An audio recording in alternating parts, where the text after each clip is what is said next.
I let my 16-year-old have privacy in my house, and her mother says I'm an unfit parent. I'm a 43-year-old doctor with 50-50 custody of my 16-year-old daughter. Her mom and I split when she was a baby. We've always run our houses differently. When my daughter was around 13, she started telling me about strict rules at her mom's place. I told her my house wasn't the same.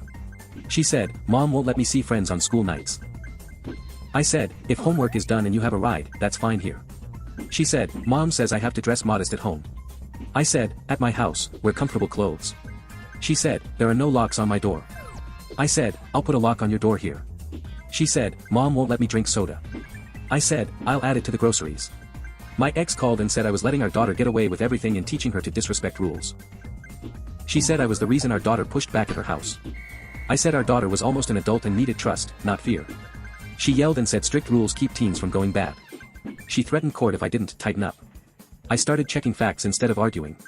My daughter's grades were solid. Attendance was good. Teachers said she was responsible. I asked about drugs or sneaking around. She told me I could check her room if I wanted.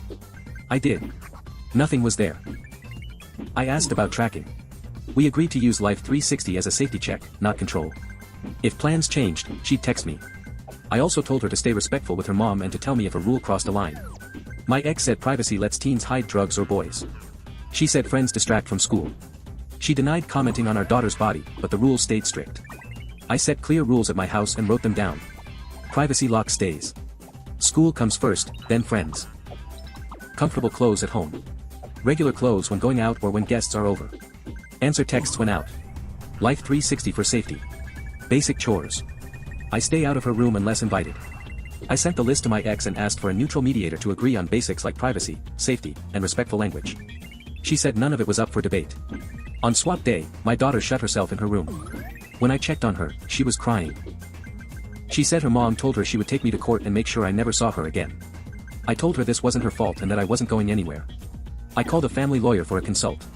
Now my ex says my relaxed rules are hurting our daughter, and people around us are starting to agree.